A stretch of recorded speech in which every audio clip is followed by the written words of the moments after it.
In this slidecast, we're going to look at the client. Remember, in the previous slidecast, we looked at the main players in a civil engineering project. Now we're specifically looking at the client. So the client, remember, the client is the organisation or person that needs the project works and is going to pay for it. Now they may be a government department such as the New Zealand Transportation Agency building the state highways, or it could be Department of Conservation building a park. It could be a local authority, a council like Auckland Council, wanting a road built or a pipe system installed. It could be a private company who want to develop something. It could be a sub-developers company who want to, say, develop an office block that they're going to let out. Or it could be a factory that need another part of their factory built. So there's all these sort of different companies that need civil engineering projects done for them. Universities, sports clubs, iwis, they all build stuff, they all have requirements, they all have needs, they all have opportunities, and sometimes that is met by a civil engineering project. Individuals, a nice young couple wanting to build their first home, are also clients, and it's usually a civil engineering project to build their home. So the client's responsibilities are to pay for the works, to finance it, to find out how am I going to pay for this, to go to the bank or use their own funds to finance the work, to pay the other parties, to establish the project requirements. They need to tell the other parties what they want built. Okay, they can work with the other parties and say, I want a house built, and then maybe the engineer comes back and says, well, these are your opportunities, these are your options, and they say, oh yeah, I'll pick that one. So there might be a bit of toing and froing about that. They're the ones that select and hire the other project players. So they hire the consultant, they hire the contractor, and at the end of the project they are the ones that take over the project deliverables. The deliverables are the things that are delivered to the client at the end of the project or during the project. So anything that's delivered to the client is a deliverable. So at the end of a roading project, the road is the project deliverable.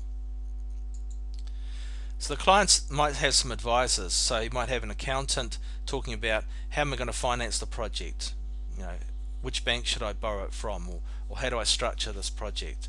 A lawyer, what's my legal situation, can I get tax rebates for it or whatever. Quantity surveyors, when the work's happening, to monitor the budget. So they're like engineering accountants. Insurance company, he'll want to insure against project risks, like if the building burns down when it's being built, he wants to get someone to pay for it. And real estate agents, if he's a developer, how much can I rent the building out for, how much can I sell it for. There's with a big organization, it's usually best to have one person who is the client's representative, one point of contact. You can imagine, so here's a client's organization, you can imagine how confused this consultant's going to be if each one of these people is all telling him what they want, because they're all going to be telling him they want different things. So the client's representative acts as a go-between between the client's organization and the consultant. So he will the client's representative will meet with all these people, find out what they want, he'll package it into one thing, he'll tell the consultant what's required. So he receives the organization requirements, the background information.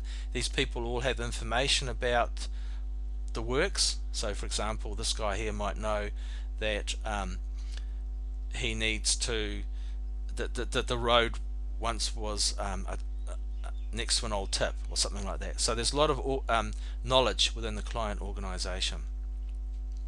And then when the when the project's underway, he provides information back to the consultant, gives him information, and he keeps these people up to date with what's happening. He works with the consultant, gives him the project requirements and that sort of stuff. The consultant keeps him up to date with what's happening. And the consultant is usually left to deal directly with the contractor. So the consultant is the one that passes on the requirements and the project information to the contractor. The contractor reports back to the consultant and tells him how the project's going. Sorry, the contractor reports back to the consultant, tells him how the construction's going, gives him all that information, and then the consultant relays that information onto the client's representative. So you can see that this client's representative is a very important person to provide that liaison.